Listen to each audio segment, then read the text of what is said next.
Hello, everyone, and welcome to today's webinar, The Construction of Stress. We would like to emphasize that the views and opinions expressed by our guest speakers are solely their own. This webinar is for educational purposes only and should not be considered medical advice. Dr. Morses is not responsible for individual decisions or actions taken based on this webinar. For personalized guidance, consult a healthcare professional. I would now like to introduce our esteemed guest, Ben Kowal, who among many credentials is a certified regenerative detoxification specialist, iridologist, and master herbalist. Ben is tuning in today from Australia, and we are so happy to have you, Ben. Welcome. Thank you, Colleen, and thank you, everyone. It's a privilege and a pleasure to be here and be sharing this work with you. And as stress, as you know, the title of the topic suggests, the construction of stress. Stress is something that we build, and it affects thousands, if not millions, of us every single day. And it's important. It's an important piece, I feel, to be understood. And in doing so, in understanding it, you then have a much better chance of mitigating stress. So, as it goes with all problems or all issues, understanding the causation of that issue is 75% of mitigating that issue or correcting that issue, and stress is no different. So let me open up my slide guide. Okay, so straight into this presentation, the first thing we need to do is define what stress actually is. Now, stress is typically the dysregulation of the nervous system. And that's my interpretation of it. There are many different interpretations. That's mine. So when the nervous system becomes dysregulated, that is opening up a space for stress to inhabit. And you'll find as we go through this presentation, as I explain the elements that construct stress, you'll notice that stress is something that we do as humans. It's not something that we are. A lot of people will language stress in the fashion of, I'm stressed, or wow, I'm so stressed today. It's almost like an identity. Some people go as far as wrapping their identity around being stressed. If they're not stressed, something's wrong. And you'll find that there is a construction model to that, and we are completely in control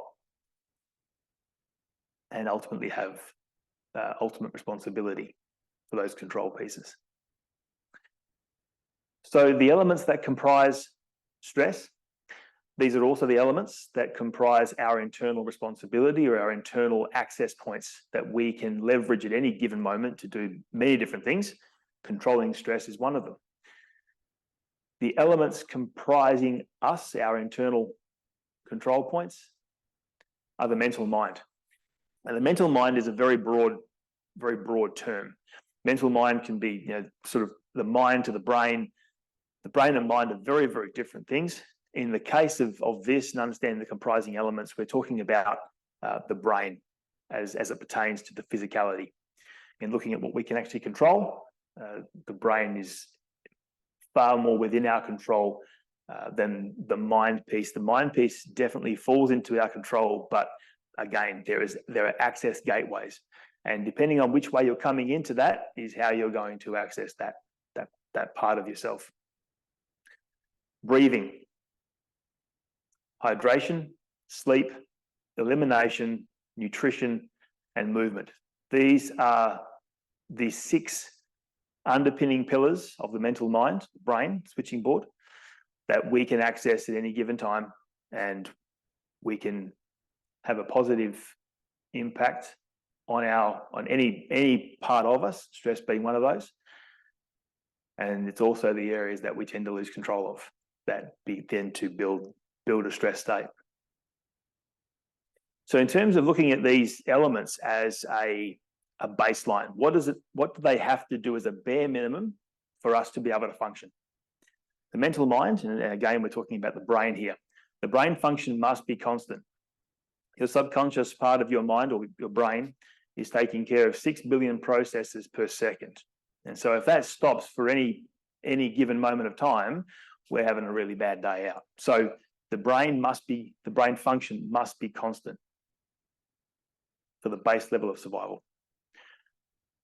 In terms of breathing, your survival limitation is 3 to 5 minutes without oxygen. You can go 3 to 5 days without water. You can go 3 to 5 days without sleep, although that's starting to get pretty hectic. Elimination, now you can go up to 3 weeks without eliminating. I certainly wouldn't recommend it. It's a very, come with a lot of pain, but it can be done. Nutrition, you can survive up to 5 weeks without eating. And movement falls into the same category as the brain in that it must be constant. The reason for that is that movement, the overall concept of movement is it encompasses not only striated tissue or voluntary tissue, like the musculoskeletal system, but it also includes your smooth tissue and involuntary muscles, things like cardiac tissues, respiratory tissues, enterocyte tissues, those types of things. So if they don't move, again, we're having just as bad of a day as if the brain doesn't work. So movement, like the brain, must be constant.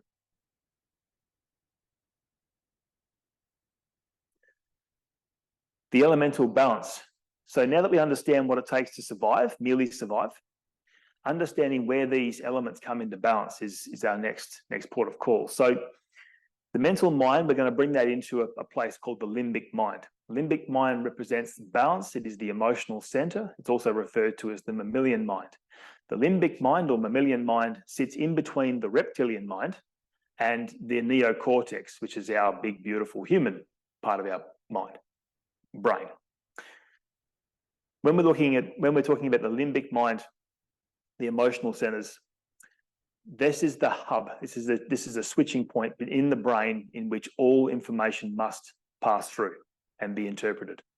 So typically what happens with all information that we receive, whether it be from the external coming in or the body gets a sensation and throws some information up, it will first go through the reptilian part of our brain.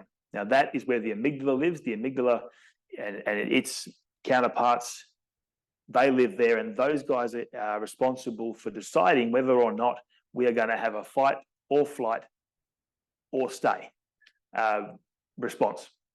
And so if you observe a lizard in the wild and you startle it, it's going to make an assessment, and pretty quickly it's going to decide whether it stays or goes. There's no in between, and that is exactly how our reptilian mind, our amygdala, processes information. So it hits that amygdala. The amygdala decides, it interprets it, and decides if we need to fight or flight, or if we can stay. Once it's processed the information, it then goes through to the limbic mind, and then we get to decide what emotional response we're going to have to that. And depending on your belief systems and your conditioned behaviors, that will determine how you interpret the information through the limbic mind and what emotional responses you may have. That's why everyone's emotions are different to different situations. Once the emotional checkpoint's been reached, then it goes through to the neocortex, the human part of our mind, and that is where we either have moments of brilliance or moments of absolute complexity and confusion. And that will then cycle back through the limbic mind, and we'll continue to have emotional responses on the way through. And I'm sure that that's kind of making sense. As I explain that, you can probably remember a time where that has been real for you. So the limbic mind, in its balance, is the balance between sympathetic, which is the fight-flight stimulus, and the parasympathetic, the recovery stimulus, or rest and digest. Your breathing. The breathing is the balance between oxygen and carbon dioxide. Now, worth noting here that breathing, your breath, is the primary access point that you have into the gateway of the nervous system. We'll touch on this a little later, but that's a key point to drop in here. When it comes to the balance of oxygen and carbon dioxide, it's very important that you understand how important carbon dioxide actually is. So everyone understands oxygen, and we go to things like oxygen bars, and we go into hyperbaric chambers and we dose up on oxygen. However, the absence or the imbalance of carbon dioxide can be problematic, and we'll explain that in a few slides' time. So in terms of balance, we have to have a level of oxygen. We also have to have a level of carbon dioxide. Hydration is the balance between fluids, water, and electrolytes, minerals. And we have a number of fluids in our body, blood and lymph being two of those, which I'm sure you're all familiar with. They need to have a level of fluidity. They need to have a level of mineralization, activation. There's another fluid in the body it's one and the same, but it exists in a different form, which is the intracellular fluids, and that is produced through the complex process of the mitochondria. That's a whole webinar on its own. But working in this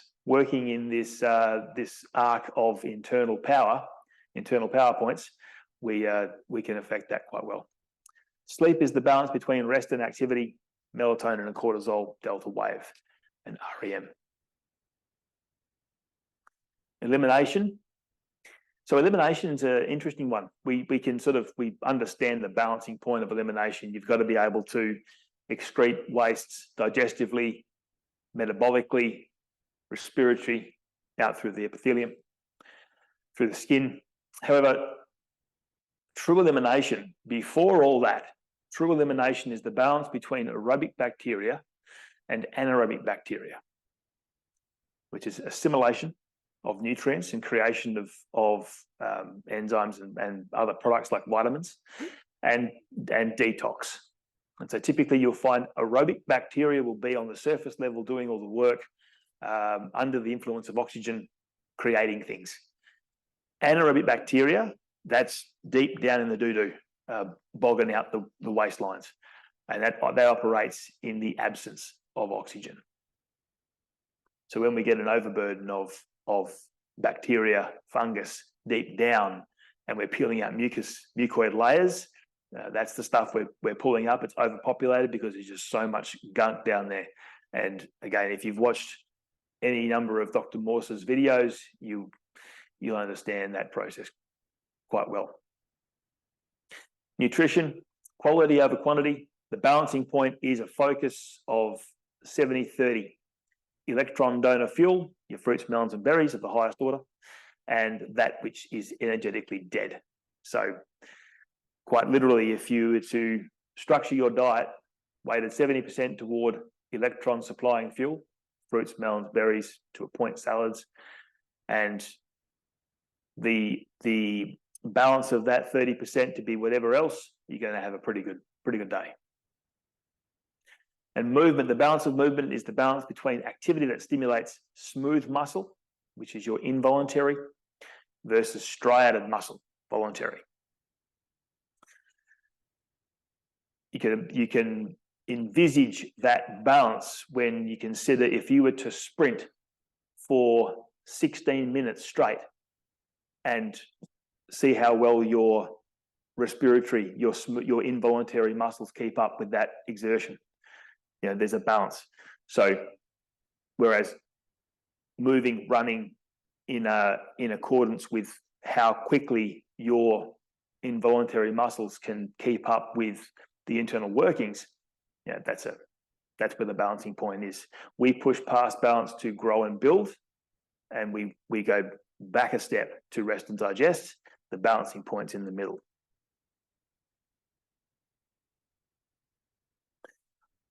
So now that we understand the balance, what happens when it becomes dysregulated? And this is directly talking about the construction of the stressor state, because stress lives not in one place, but in all places that exist within this grey arc that you see on your screen, and including the hub, which is the mental mind, the brain. And so every single point through this process is a contributing factor, and therefore it's an access point that we can use to manage, moderate, restore, regenerate, all the things. So dysregulation, as far as the mind goes, we're now pulling down. So we've spoken about the mental mind, brain mind, come down to the limbic mind in terms of limbic brain, in terms of our emotional centers. And then what that actually has an effect on in our physicality is the nervous system. So element dysregulation in terms of our mental mind pulls right down to the nervous system. That is the point of dysregulation. It's too much of one and not enough of the other. So too much sympathetic and not enough parasympathetic, rest and digest, or too much rest and digest, not enough fight, flight. You need both. You need some stress. You need an element of sympathetic. That's our go-go juice. That gets us up in the morning. That gets us busy. It allows us to be urgent, present, do things with in terms of growth and productivity. Conversely, we also need the parasympathetic side. We need to be able to rest and digest. We need to be able to take stock, integrate, those types of things. When we spend too much time, in one or the other, we end up with a dysregulation. Now, with that, what we'll find is that too much sympathetic means too much equals the overwhelmed states. Too much parasympathetic will end up in contempt, boredom, anxiety, or the frustration of not doing all the things that you'd like to do because you're too busy being lazy. So ultimately, whilst that starts to push down on things and suppress, it ultimately adds to the stress side, and it throws sympathetic anyway. Much the same as a body. If you've watched Dr. Morse's videos, you would have heard him say many times over that in the acute and subacute states of lymphatic stagnation, you'll see a bunch of cells go hypo or hyper. They either go down or up. By the time it gets to the chronic state, it's all going down. And no different with the nervous system. It can go one way or the other in those subacute and acute states. Once we get chronic, once it gets too far one way for too long, it's all going downhill, becoming dysregulated. When breathing becomes dysregulated, we enter a state of hyperventilation. It's just too much oxygen and too little carbon dioxide. When there's not enough carbon dioxide in the blood, then oxygen cannot undock from hemoglobin. So you end up starving yourself of oxygen. What you also end up with is oxygen that can't be activated. And that is one of the major fears of any cell. If it can't activate oxygen, you end up with oxidation. There's a number of different things that surround that as well. Again, a whole other webinar. But if you've heard of that term, oxidative stress, that's exactly what it is. That is one part of it. The dysregulation of oxygen to carbon dioxide is one part, but oxidative stress is the resultant. And that's a much deeper level of stagnation, of constipation, of those agglomerative types of situations. We're getting intracellular with that. The imbalance or dysregulation of hydration becomes dehydration. It's a loss of fluid and a loss of electrolytes due to evaporation through the mouth and chest breathing. So all these stack on top of each other. So we lose our nervous system. Nervous system goes down first. The breathing starts to hyperventilate. Then we go to dehydration. Now, in terms of losing moisture through hyperventilation, you've only got to just pant in and out of your mouth for a minute and see what happens to the fluids in your mouth, how dry that gets.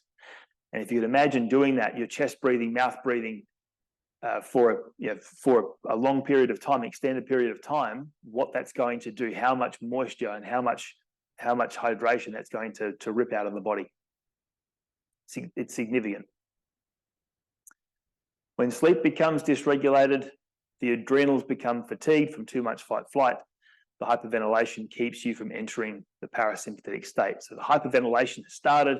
Things could go, flip a coin, it could go up or down for you.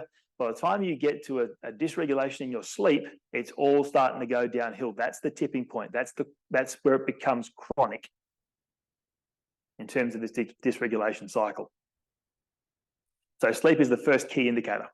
And generally people will notice their sleep patterns before anything else. Elimination, when it becomes dysregulated, becomes sluggish or rapid in transit time. Loss of fluids and electrolytes, less parasympathetic stimulus means absorption and detoxification come to a screeching halt. If you can't feed them, they can't produce any energy. If you can't clean them, they're going to have it's going to be an even more exacerbated issue in terms of the cells. Eating. Now, this is where we eject into the externals. So by the time we've messed up our nervous system, messed up breathing, hydration, sleep, and elimination, we get to eating. And this is where we typically start reaching for things. Fight, flight, plus hyperventilation, plus dehydration, plus sleep dysregulation, plus waste elimination issues equals an energy crisis. And so now we start to head outside of the body, looking externally for things to cope and compensate. If you're not aware of the preceding 5 points, then this is something that can happen for many people. They start to reach outside of themselves for help. And usually it goes by way of overconsumption of food, stimulants, or suppressants.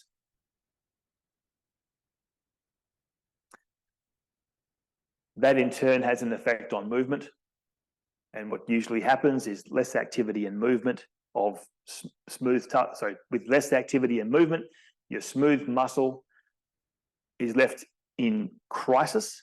So your breathing, peristalsis, brain function, all the functions of the smooth tissue, the involuntary tissues are left in an energy crisis. And as a result, striated tissue or striated muscle, voluntary muscle, is sacrificed. Chronic inflammation and discomfort are the resultants of that. When you put all those things together, you end up with stress.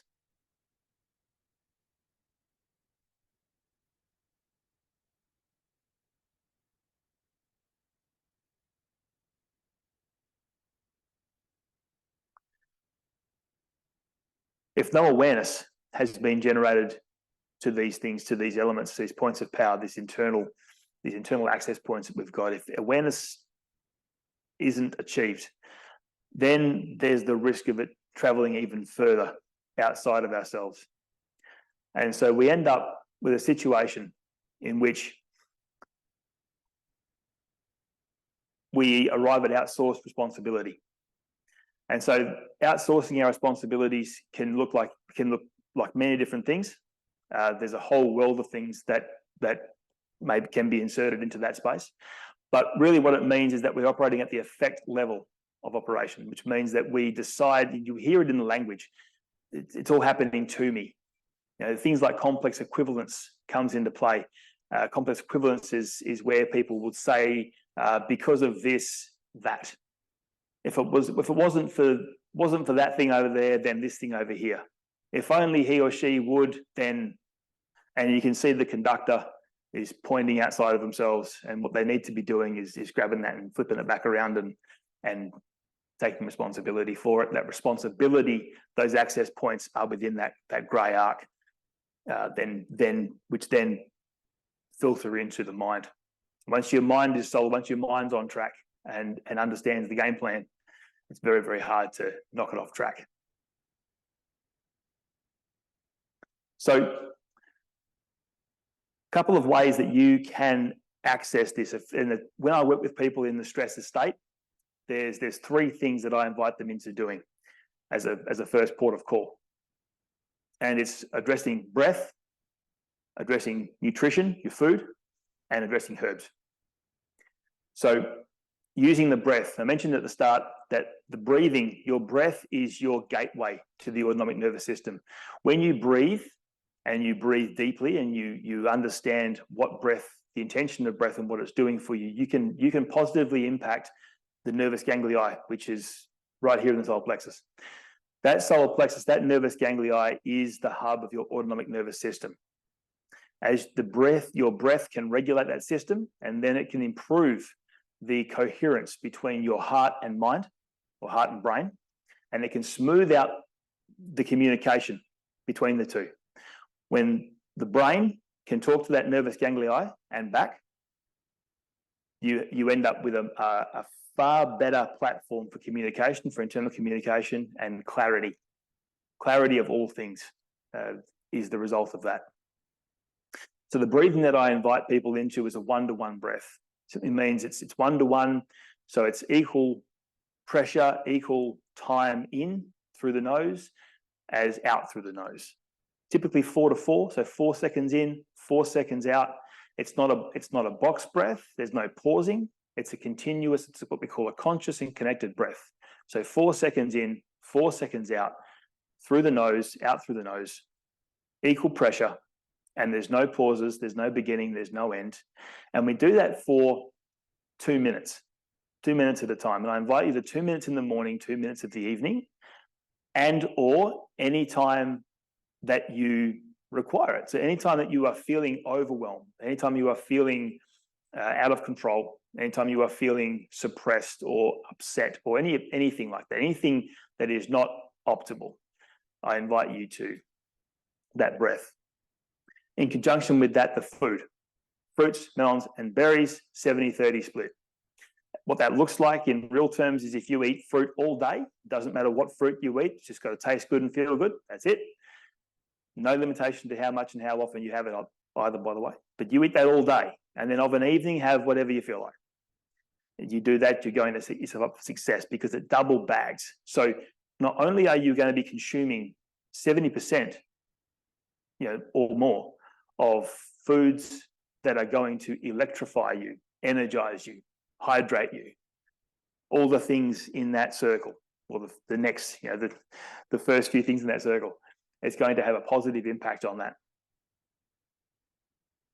But also you are going to remove the foods that you've been eating that have an enervating effect on the body. So your 70% becomes 140 by virtue of removing the subtraction of the stuff that's going to enervate and the inclusion of the stuff that's going to energize. And the third thing is the herbs, Dr. Morse's healing herbs. So I have had many people come through our programs, our coursework, and some choose to go through unassisted with herbs, and some choose to go through with herbs. And I've had a number of people come through that have gone through unassisted and then come back 6 months later and do it again with the herbs. And the feedback is unanimous. And they always say to me, Ben, if anyone ever asked you, do the herbs make a difference? It is an almighty yes. The level of effect, the effect that you get in the body, the acceleration of a healing journey using Dr. Morse's healing herbs is, it can't be quantified. So if the budget allows, work within your budget, get what you can in that space, and use those herbs to speed up your healing journey. They really do make a hell of a difference. So breathing, food, and herbs. Those three things will have a positive impact on every part of that model. Your breathing, your hydration, your sleep. Your sleep regulation comes back into play because you're calming the nervous system, so the sympathetic, parasympathetic switch can operate in balance. It's not all brake and accelerate at the same time. It can just work like it's supposed to. And so that takes so much pressure off the body and off the mind that sleep becomes effective. You couple that with hydration and fluidity through the body, you also improve your elimination.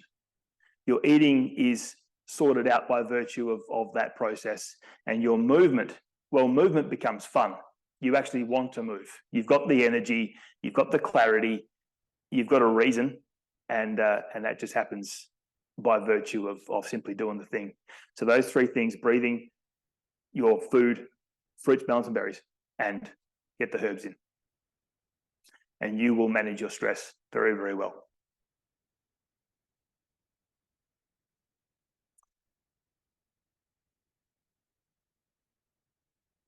All right. Any questions? Thank you so much, Ben. That was so inspiring. What an incredible presentation. That's such a good reminder. Just breath. I was spending so much time in my breath during this entire conversation, and thank you for that reminder. You're welcome. Yeah, those were some great tools that you offered everyone. There's definitely one moment where I was going to almost unmute myself to ask this, but I figured I'd wait till the end.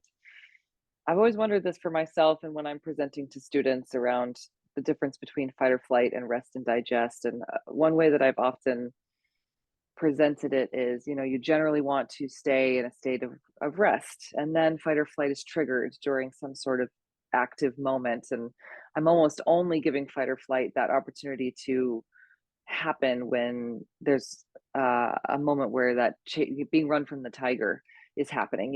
Your heart rate is up, your eyes are dilating, which can happen just being startled by someone walking into the room or something like that. But where I'm getting with this is there a way to quantify how long or the amount of time we should quote unquote be spending in our fight or flight versus our rest and digest states? For sure, that comes down to felt sense. So when we look at the scale of fight flight, there is a scale, and so it's like the tachometer on your car, the rev meter on your car. Mhm. So when the tiger jumps out and chases us down the paddock, that it's full noise, and there is a definitive threat and danger, and we run. When we are clear of that danger, we go all the way to the blue side. We'll call it red and blue in the middle. Mhm. In the middle is balance. We've got blue is full parasympathetic, full sympathetic is over here in the red. So full noise to full rest, and then we'll balance back and recover to that balanced state. The balanced state is the ability to move one way or the other with ease. So parasympathetic is right there. Parasympathetic is right there. Sympathetic is right there. Operating too far over here and staying in this parasympathetic state. I mean, if you're coming from a place of stress, then yes, spend some time over here, absolutely. But eventually that will become annoying, and you'll need to adopt a little bit of stimulus to keep yourself going in a day. So to quantify how long to stay in the fight flight comes down to your own tolerance, what you're actually doing, what fight flight is being applied to, because you can apply fight flight to a threat, like a fear of life. You can apply it to a fear, any sort of fear, whether it be on your life, whether it be in a working situation, whether it be in a relationship. There's many different fears that you can apply it to. But it also gets applied when you are going through growth. If you are going through a growth phase, let's say you are improving your business, or you are having to lean into change in order to improve yourself, whether that be emptying the fridge of all the stuff that's in there right now and restocking it with the stuff that you've researched and now know is good for you. And that can be quite a sympathetic event. So it's discerning. There's two things to sort of think about: is this stress helpful stress, or is it not helpful stress? So if there's a real threat at the front door, then yeah, it's a real thing. So you're going to spend as much time in there as you need to until you deal with that. Then deal with it, get it sorted, and get back to parasympathetic for a time and recover. However, if there are stresses occurring around you that are not tangibly real, that is something and we can do a whole webinar on that. Actually, there's a whole conversation there. But there's some stuff around there to come back to.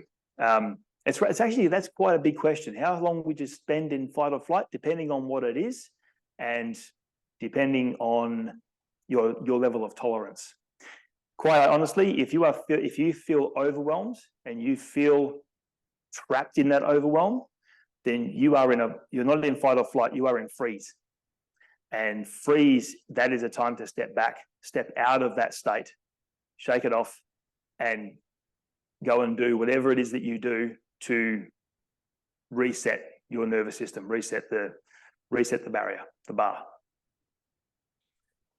So interesting, because as you're describing the needle going back and forth and how it's really best to kind of be able to move back and forth effortlessly, that really ties in the heart rate variability piece for me, and just how the more we can fluctuate between the two, as far as our heart rate goes, the more we differentiate our heartbeats, the healthier our heart is, the more we can be variable throughout our day. So I don't know if would you tie those? I'm assuming, of course, we tie in all of the body systems to the nervous system. It's all tied in. So I could see the correlation there now, the way that you described it. Yeah, absolutely. Yes. And heart rate variability, when that has more range, it's like a muscle. You know, there's a people often think that tight muscles need to be stretched. Now, tight muscles don't need to be stretched, they need to be strengthened. If you are tight in a certain area, unless there's been an injury, but if you are just generally tight in a certain area, that area needs to be strengthened in order to earn its range of motion, that extra ROM. No different with the heart and your ability to handle stress. It's a muscle to build. Some people haven't had a chance to develop that muscle so well, and so their window of tolerance, their window of operation is narrow. And when they go outside of that window, they experience an overwhelm.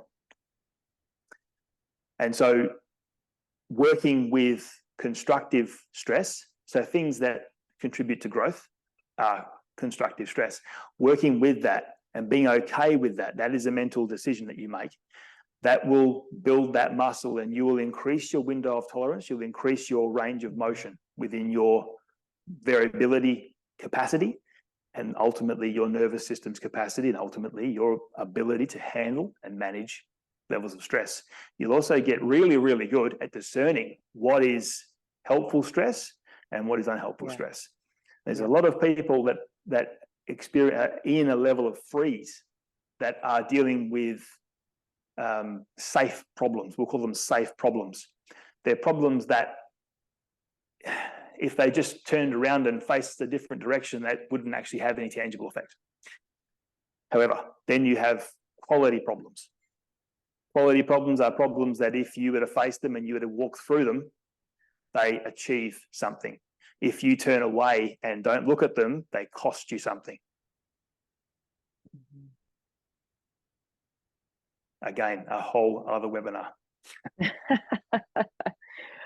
Yeah, as I started studying about stress and the stress response, one thing that really stood out for me was how stress wasn't always a negative, defined negatively. In our history, humanity at some point relatively recently decided to give stress a negative connotation. And the way you described it just now so beautifully is that the more we push ourselves to the stress state, the more adaptable they become. Absolutely. Yeah. Absolutely. Beautiful. Very good. There's all right. There was something else I was going to mention too, and I've forgotten what it was. If I remember, I'll drop it back in. Well, I'd say at that point we've reached the end of this incredible webinar with Ben Kowal. Thank you so much for joining us. Ben, I wanted you to plug your business a little bit here so that people can reach you if they'd like. You do consultations over the phone or in person. So for anyone that doesn't live in Australia, you are still reachable. So will you let everyone know how to get a hold of you, please? Absolutely. So you can go to invictushealthhub.com.au, or you can go and check out invictuspulse.com.au. And we also have an online store, which is invictusapothecary.com.au. You can reach out to us through any one of those websites. You will reach our beautiful team and they will direct you to wherever you need to go. All roads lead to Rome in that space. So we do offer consultations. We have online programs that utilize Dr. Morse's healing herbs. We have a very strong belief in Dr. Morse's healing herbs, and we use them exclusively through our protocols. And it's a beautiful way to bring a system to your healing journey. We offer sessions around physical health, mental health, performance coaching, and everything in between. So if that resonates with you, please reach out. We've got a full team on board that can help you in person, online, over the phone, carrier pigeon, whatever you feel. Wonderful. Okay, great. Well, thank you so much for your time today, Ben, and thank you everyone for attending this webinar. We look forward to seeing you again soon. We can't wait to continue this conversation with you, Ben, in the future. There will be Looking more forward to time it. with Ben Kowal, we promise. All right. Thank you, everyone, and have a great night.